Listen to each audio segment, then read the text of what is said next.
Islam and Valentina performance tonight was legit the definition of there's levels to the shit. But hey, it's your boy DHP, the realest and baddest MMA podcaster in the world. And this is my UFC 322 official review show, New York City, Madison Square Garden. Let me tell you, this card didn't disappoint. This card did not disappoint at all. And it lived up to the hype.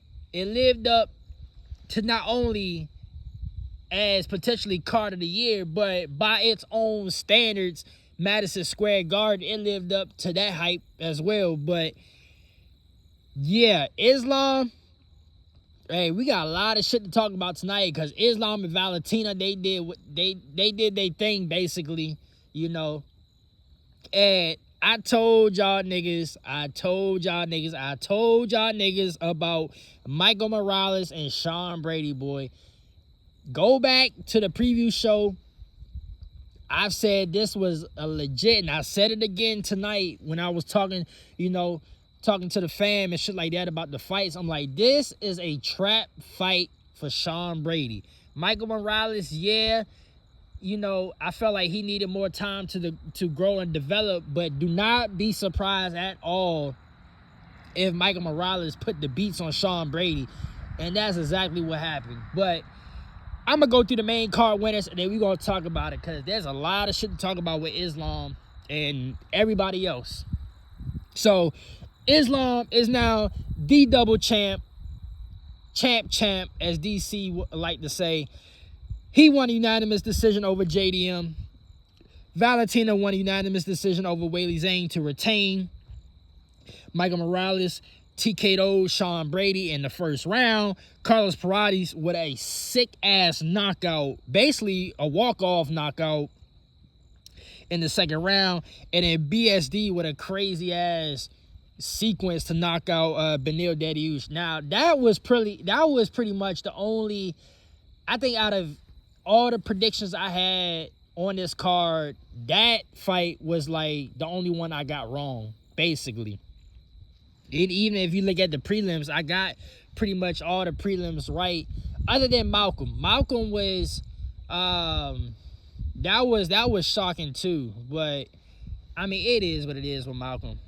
We all fuck with Malcolm, but he got a lot of shit he got to work on. But main event, Islam and JDM, bruh. And shout out to Cuzzo, because he mentioned this during the fight too, bruh. I don't know, and I said it all week long. I said it in the preview. I even said it leading up before this weekend. I'm like, Islam and this Dagestanian way. Now, I gave JDM a chance in this fight because he's more prepared to fight this style more than anybody else, I felt like, right? But I did say, and you go back and check the tape, Islam, and I was comparing it to Belair because JDM beat Belair, but Islam's grappling is just a level above Belair and everybody else, which is why, I said at the end of the day, yeah, I'm giving JDM a huge chance to win this fight, but I'm still going with Islam because I just don't see, and I literally said word for word, I don't see anybody but Ilya Topuria beating that style of grappling, because I feel like tit for tat, toe to toe, category for category, Ilya can match up well with Islam, especially with that power he has. But Islam just proved, as I'm gonna say the same shit with Valentina and Weili, Islam proved there's just levels to the shit when it comes to the ground game. Like, the first round, JDM came out guns blazing at Islam, and you could tell right away, like, okay, if Islam did have some, he was doing nice with the low kicks, but other than that, you could tell right away. I'm like, oh, like, okay, JDM, if Islam is not careful, JDM could just piece him up with the hands. Like, he could technically break him down just by boxing him up.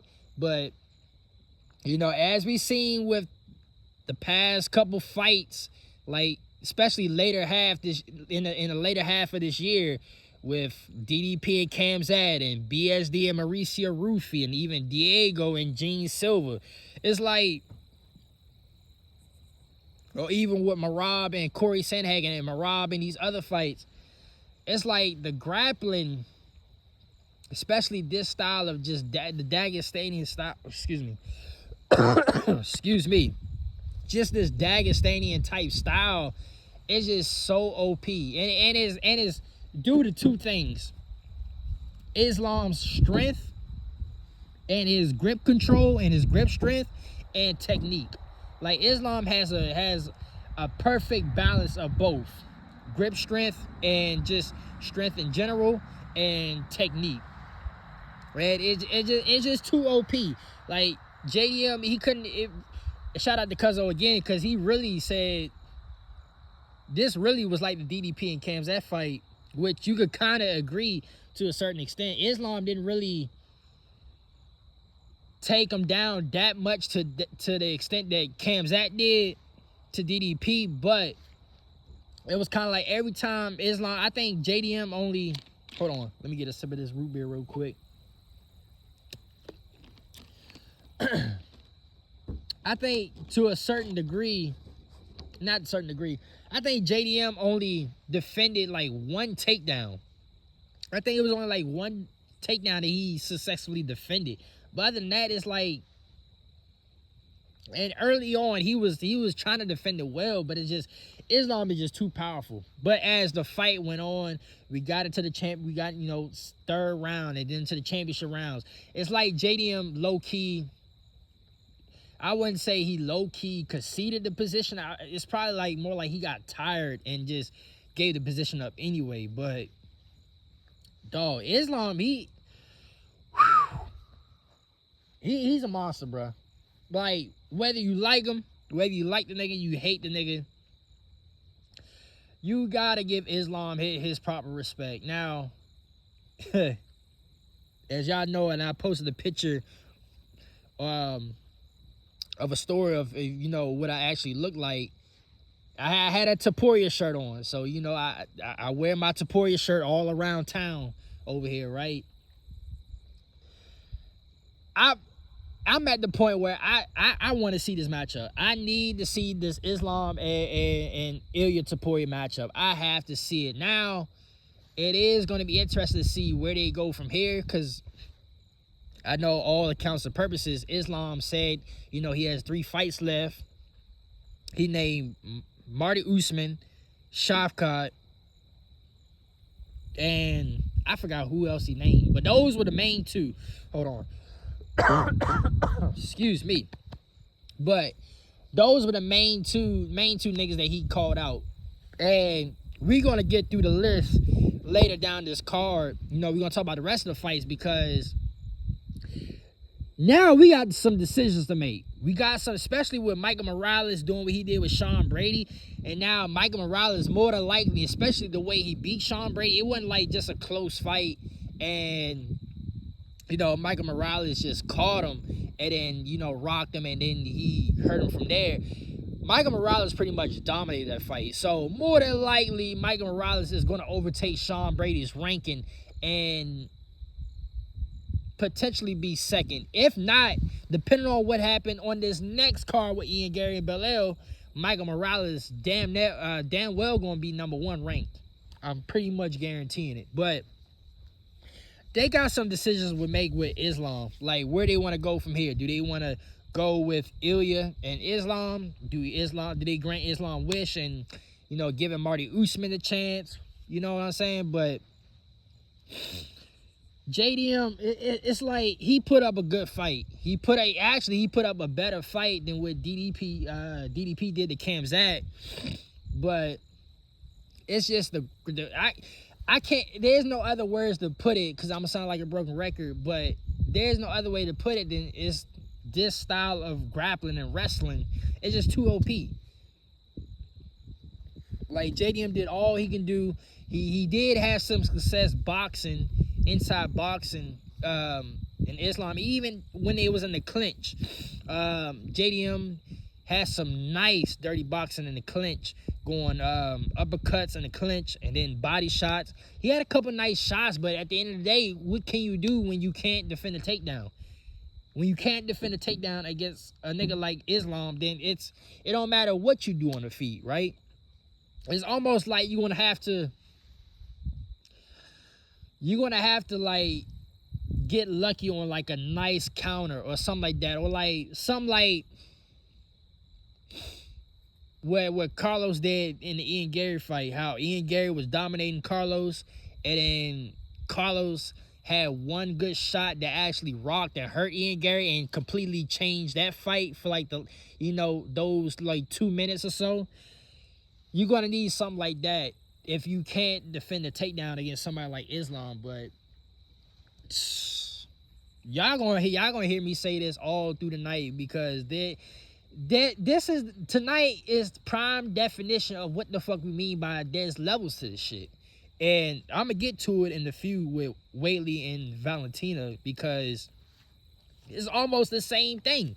And we might as well segue into that, because Whaley, at the beginning of the fight, she did had a nice, I want to say, because I was watching on the far right side of the TV, I want to say it was like a nice stiff jab that actually got Valentina's attention. She had like a couple good shots that, that I wouldn't say hurt Valentina, but it got her attention.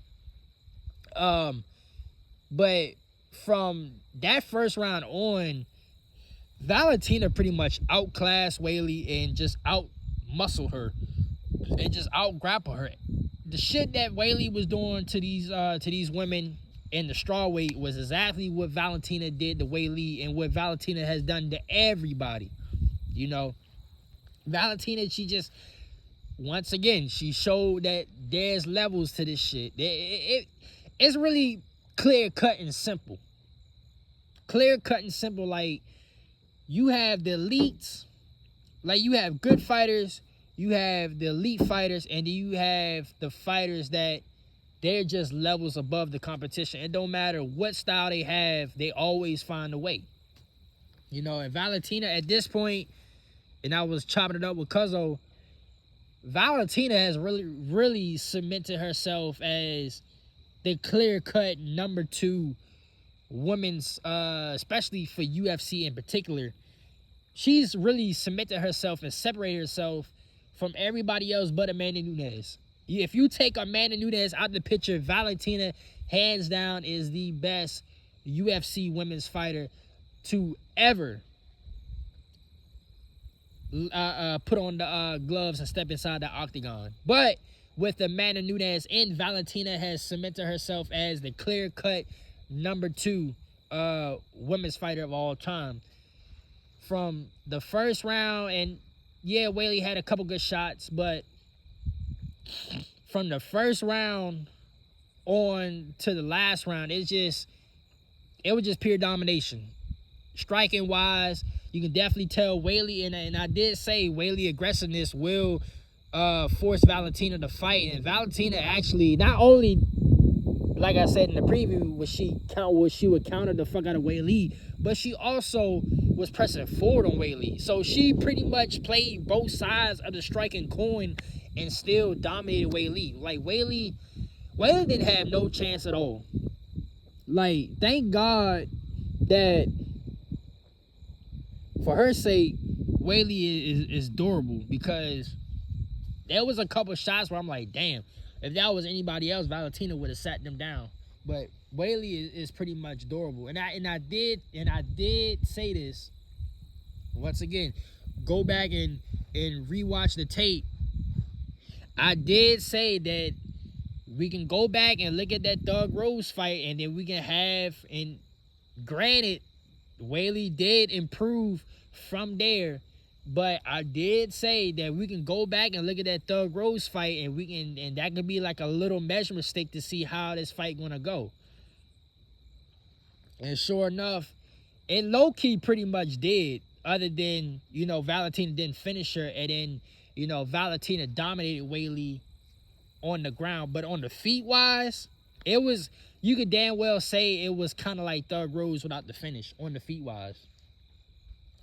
And Valentina is all aspects of the fight. There was no way Weili was winning or was going to beat Valentina unless she lucked, like JDM, lucked up on a punch to chance. Like if she had a nice counter that would rock Valentina, that was the only way. And on the ground, and even at one point, I want to say the third and the fourth round, Valentina had Weili in the crucifix, and I thought it was going to be over from there. And Weili just never. No other way to put it than she just got outclassed. Like, other than like the Thug Rose little saga, Weili does not get outclassed like how she did in this fight. And we can go back and look at that. What's the other girl named Zhan? Zhan Exan, or I think that's how you pronounce the name. The other Chinese woman, Zhan Exan or something like that. Excuse me if I mispronounce the name, but other than maybe that first round of that fight, Weili, she don't get outclassed that much at all. But it just goes to show you what we saw tonight. It just goes to show everybody that Valentina is just, she's the best. And it's crazy to think because she lost twice to Amanda. And I went on and on about this in the preview show about I wish we can get a trilogy, you know, we can get that back. Because I still feel like out of the two fights they both had against each other, Valentina won one of those fights. I gotta go rewatch that fight, but I want to say the first fight, Valentina won one of those fights. In my mind, it's fucking 1-1, but you know, on the stat book, Amanda has skunked Valentina, but I can't say it enough. It's levels to this shit. When people say there's levels to this shit, you better believe there's levels to this shit, you know? But, I mean, from here on out, I mean, Valentina has done everything. She has done everything it is to accomplish in the UFC other than the women's bantamweight belt, you know? So, where do we go from here for Valentina? Like, do Valentina call it quits? Obviously, she didn't. We seen the post-fight, you know, interview. She didn't really throw the gloves on the ground.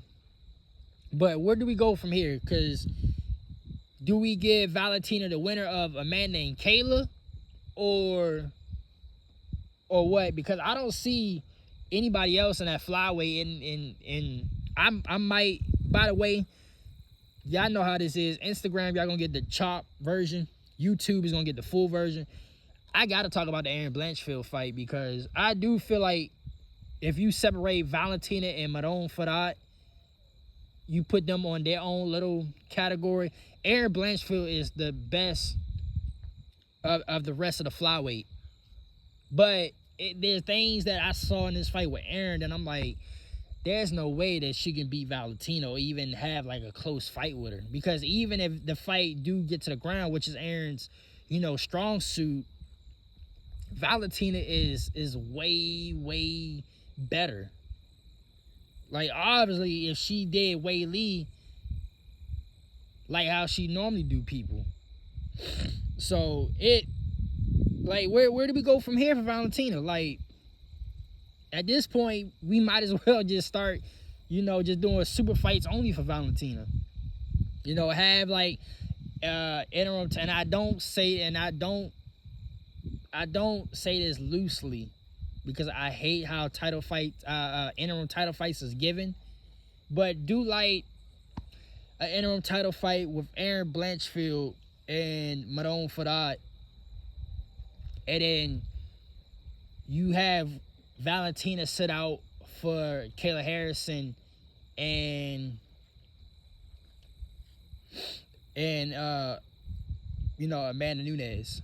But we'll talk about all that on the weekend recap, because weekend recap is probably basically gonna be solely tied for the women's and welterweight. And also we're gonna add some Ilya Taporia talk because he is relevant into the Islam situation. But yeah, Valentina, I mean, she's a fucking monster, bro. Like I don't. There's no other words to put it than she's a monster. Now we go on to the trap fight of the evening. I said it. Sean Brady, Michael Morales. This is a trap fight. Trap fight for Sean Brady. And you know what? And this is why I say I got some things I want to talk about in this fight. Because I knew something was up when Sean Brady came out with the pads, with the knee pads and the leg sleeve. Because usually, especially for the niggas that, you know, for the new fans out there, when a nigga got some knee pads on, or some leg sleeves, or like little like compression, not compression tights, but like compression pads, i.e. Francis Ngannou, Luke Rockhold. I remember when Luke Rockhold, he fucked up, I think his knee or something in training camp. I forgot. I think it was the Jan Blachowicz fight that he had him on. I might be mistaken. But that Jan Blachowicz fight, I think he had him on in that Jan Blachowicz fight. But I know Luke Rockhold, he had him on at one point. When a nigga have those on, they fucked up something in training camp. Because you're not wearing that for style. You're not wearing that for extra padding on, you know, your knees and legs or whatever. You're wearing that because you have an existing injury that you had in training camp. And although it's not severe enough, you know, it's more like a nagging injury, but you're still medically cleared to fight, and you are allowed to, you know, have that on within regulation, right? The right length and all that other shit. But usually when they have that on, that's already a signal that they fucked up something in training camp. So and it's so weird because even though I thought this could be a trap fight for Sean Brady, that, you know, Michael could catch Sean Brady off guard, Sean Brady did not fight his usual game plan. Because if you look at Sean's previous fights and then Leon Edwards and then this fight, it's like, it almost reminds me of like when Belair fought JDM, or even when Davison Figueiredo, when he fought Corey Sandhagen. It's like, what was the game plan here? Because, to be quite honest, the reason why I said it was a trap fight, because Michael Morales, anywhere the fight can go, I felt like he can go toe-to-toe with Sean Brady. Like, if the fight go on the ground, Michael Morales could definitely work off his back. And if Sean Brady fights defensively, Michael Morales could actually take the fight to the ground and put him against clinch. And striking-wise, Michael Morales is a sniper who has power. The only edge that I gave Sean Brady in was the cardio. I feel like Sean Brady's cardio is way better than Michael Morales. So I do feel like if they get into certain transitions and situations, I feel like Sean Brady will able to withhold more than Michael Morales because of his cardio. But the fact that Sean Brady didn't even attempt to shoot him for a takedown at all, and he was just standing there and trading with Michael Morales, I'm sitting there like, I know I called this a trap fight, but something ain't up. Because there's no way a nigga like Sean Brady is not going to shoot in. Like, whether or not Michael Morales would have defended a takedown or not, Sean Brady would have definitely shot in. So there's something going on with Sean Brady. But to Michael Morales' credit, everything that I thought Michael Morales can do ended up doing. And he just pieced up Sean Brady. And Sean Brady could not only was Michael Morales, his strikes was faster and snappier, but Sean Brady, he couldn't take his power. And you can definitely tell with half of the strikes that Michael Morales threw and the uppercuts, it affected Sean, you know. So this was like a peer domination from Michael Morales. And like I said earlier, he's definitely going to be top 3 in the rankings right now, because if you look at the outlook, and we're going to go much more deeper into it on the weekend recap, but Shavkat, he's inactive, right? Well, actually, he hasn't fought in some time now. It's been like over a year. I think literally we coming up on a year now since he last fought.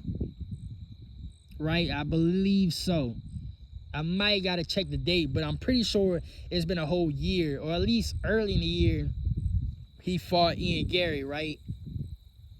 I want to say, because I think it was December. It was either January or December. It was December 2024 or January of this year, 2025. Either way, it's been some time since we've seen Shavkat. Then Belal, right? Belal, obviously, how the ranking is, he's pushed back to number 1 because he's the former champ. Now he's going to slide back because JDM has lost. So, and depending on what happens with Ian Gary and his fight with Ian Gary, if he loses, he's definitely going to get shuffled back. Sean Brady was already number 2. So, more than likely, you know, let's just say hypothetically he did win this fight, he's going to get shuffled back to 3. Michael Morales beating Sean Brady, especially in the way that he did, he's definitely going to overtake somebody. Definitely Sean Brady is going back, but he either going to overtake Shavkat or Belal. And he might honestly overtake both of them. So when it's all said and done, Michael Morales is definitely going to be top 3, unless they just move up Marty Usman up into that 3rd and 2nd spot, right?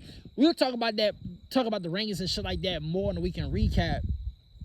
But either way you slice and dice it, Michael Morales has definitely put himself in a position where I wouldn't say he's going to fight for the title next, because I feel like the next title fight for welterweight now with, you know, Islam being the new welterweight champ, it's either going to be Marty Usman or Ilya Topuria. It's going to be either one. So Michael, I can pretty much guarantee you he's going to... I might have to say this for the weekend recap. All I'm going to say is he put himself in a position where now he can fight for the belt. Now, Carlos Paredes, which we're going to get to, let's segue into him.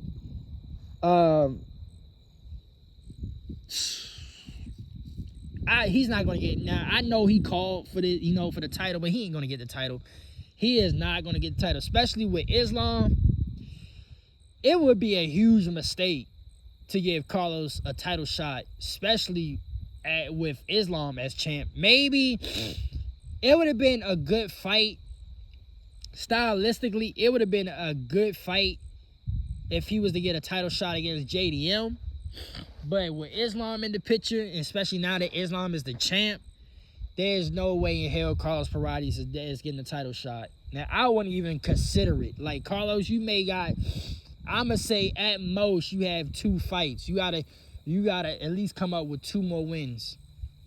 Right? But this fight with Leon Edwards, it was looking a little shaky because, like always, and I mentioned this while we was watching the fight, for whatever reason, and I'm not even going to talk about JDM, but just the fight nerds in general. I don't know what the fuck is going on over there and they camp, and I fuck with them. Like, I'm fans of the fight nerds, but for some odd reason, wrestling is just non-existent. Whether it's them wrestling or them working on takedown defense. Like, I just don't understand. And Leon, if Leon didn't get caught by Carlos, I do feel like Leon could have won this fight with ease. But as I predicted, the only way Leon was going to fight, was going to win this fight if he kickbox at a range and don't let, you know, Carlos Paredes, you know, box on the inside on him. Because if he box on the inside on him, then it won't be too good. And plus, Carlos is already a sniper. Carlos is a sniper, but he do like the box on the inside, you know. But they both did good with the leg kicks, but it's just Carlos had too much power for Leon. It's probably like, I ain't gonna hold you. It's kind of like Charlie Olives during International Fight Week against Ilya, where this probably the first time Leon has ever got knocked out cold like that. Like, I don't, like, we seen Leon get beat the fuck up, and we seen him lose fights, but I don't know if I've seen Leon get knocked out like stiff cold like that, bro. Like, stiff cold. Like, and I was telling Cuzzo, this reminded me of, I forgot who the fuck it was, but it was an old Rich Franklin. For those, you know, the MMA OGs, y'all remember Rich Franklin. Rich Franklin had a fight back in the day. I forgot who it was. And I can't remember the name. It's on like every UFC like best knockout highlight reel on YouTube. But I remember Rich Franklin, he knocked this nigga out so bad that he just fell stiff. It was kind of like that. Like, and it wasn't even like a thunderous like right hook or left hook. It was just a simple just jab. It was a powerful jab at that, and it Carlos threw that with everything he had in him, because it sat Leon down. I mean, it sat him down. That, I mean, we could put it up there. Honestly, we could put that up there as one of the best KO. It's not the best KO of the year, but we can definitely put it up there for consideration, because it just, the way how it happened, and then how Leon's body just went completely limp and stiff after that. Like, it's crazy. But I expected that, because Carlos, he got the power. I've been saying it, he got the power, but the wrestling, the takedown, the defensive wrestling has to get better. Which is why I'm saying Carlos do not need a title shot right now, because he, honestly, if Sean Brady was on his shit, Sean Brady would beat Carlos. Never mind, we ain't gonna talk about Islam or anybody else, shit, or even Marty Usman. But for what it's worth, Sean Brady would have, if he was on his shit, he would beat Carlos. But they got to get that shit under control up there, bro. And I fuck with the fighter nerds, but they seriously, if they want to be taken serious as legit top 3 contenders, which pretty much all of them can be, KO, Mauricio Rufy, Gene Silva, Carlos Paredes, all 4 of these niggas can legit be top 3 contenders at their weight classes. But what's gonna hold them back is these niggas don't know how to stuff a takedown. I think out of anybody, KO Borrello might be the best one at it. And I know niggas in the comments gonna talk about Gene Silva. Gene Silva relies on his athletic twitchiness. He don't really have like the true fundamentals to stop a takedown. KO do to a certain extent, which is why I'm saying he's the best at stuffing takedowns, but it has to get better. There's no other way to put it, that Carlos has to get better with stuffing these takedowns.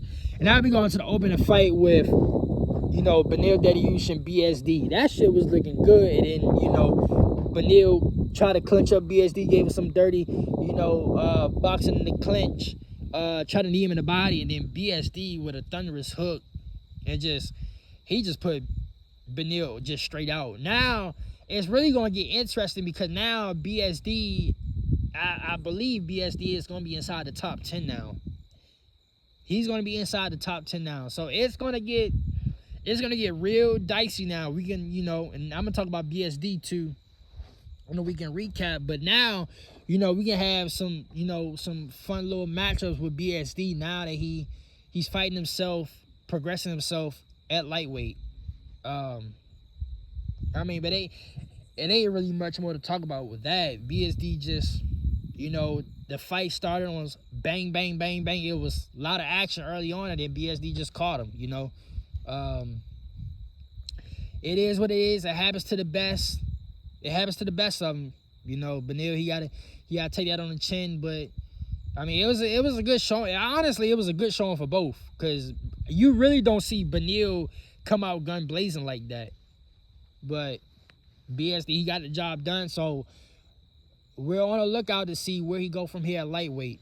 But Bo Nickel, he did the damn thing as I predicted. Like I said on the preview, and I'm gonna say it on here. He's good enough to where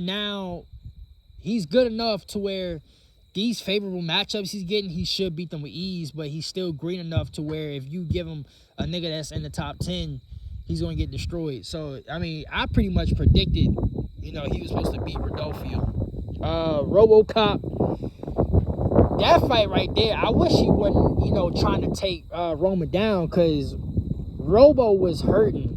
RoboCop was hurting Roman with his powerful hooks and jabs. Like, Roman didn't want to do anything with RoboCop's power. I understand why Robo wanted to keep, you know, trying to take Roman down and try to clutch him up and shit like that. Just kept the fight standing, but he got the job done. Now with Aaron Blanchfield and Tracy Cortez, this fight to me was the most frustrating fight, because I'm sitting there like, and Tracy, you know, she's decent, like, at best, and I know a lot of niggas look at her as eye candy and shit like that, which is cool. She is a beautiful woman, but as a fighter, she's decent at best. She is really nothing special. She's okay. Like, she is balanced, but it's not like it's like she's not on the level of Aaron Blanchfield, which was frustrating me, because I feel like Aaron did not need to strike at all. Like, Aaron, the way how she fought in that second round is exactly how she should have fought from the jump in the first round. Like, low key, you know, the live odds had Aaron winning the fight, but the way I scored it, Tracy Cortez won that first round. So if the shit didn't happen the way it happened in the second round, and the fight would have continued the way it happened in the first round, Aaron Blanchfield was in danger of losing this fight. And then she was getting outstruck by Tracy Cortez, which is, you know, I wouldn't say that's surprising, because Tracy is a good striker. She's a decent striker. But Aaron, you're not a striking-based fighter. Like, yeah, we know you can strike somewhat, but we know that you want to get the fight to the ground. So why not do what you do best and just, you know, disguise your striking with trying to get the fight to the ground? And, you know, I maybe her ego and pride got in the way, but yeah, which is why I said earlier, I don't think that if you put Valentina and Manon Farad to the side, she is the best of the flyweight. But after what I saw tonight, it's like now, you know, her facing Valentina's going to wash her. Because Aaron really made this fight more harder on herself than what it was supposed to be. Like, she was supposed to dominate Tracy. And I know, you know, we just seen it tonight with Carlos, Leon, Sean Brady, and Mike Morales, but there's just certain styles, you know, you're supposed to handle business. And Aaron, she did get the job done late in that second round with the rear naked. It could have happened in the first round, if not in the first round, early second round. Like, all you had to do, and it was clear as day when she first got her to the ground in that first round, it was clear as day. Like, this is where you need to take the fight to. She don't have nothing for you on the ground. You give her all the chance in the world by standing there and striking with her, which she was, in my personal opinion, she was outstriking Aaron Blanchfield. Now, I don't know how the judges scored it. The live odds had Aaron Blanchfield winning that first round, but to me, Tracy won that first round just by outstriking her, you know. But, you know, it was a good win, but it was a frustrating win, because it should have happened in the first round, if not early second round. But yeah, man, UFC 322, it did not disappoint. This will go down as, I will say that the Valentina fight, even though the Valentina Whaley fight was great to me, and the Islam and JDM was great to me, it low key, in a retrospect way, it low key messed up the flow of the card because everybody was getting finishes on finishes on finishes, and then Valentina happened, she decision Whaley, and then Islam decision JDM, and they both happened in the same dominant fashion. More so Valentina with the striking, but they both dominated their opponents on the ground. Which you can say wrestling and grappling is the best base for MMA, but it also is levels to this shit. But yeah, man, UFC 322, it was a success to me. So double thumbs up for that. And yeah, we gonna see where we go from here, y'all. And before I started recording, I seen Ilya Tapori, he talking his shit. So we gonna see where it go from here. But with that being said, like, share, subscribe, comment if you want to. And I'll see y'all in the weekend recap Monday morning.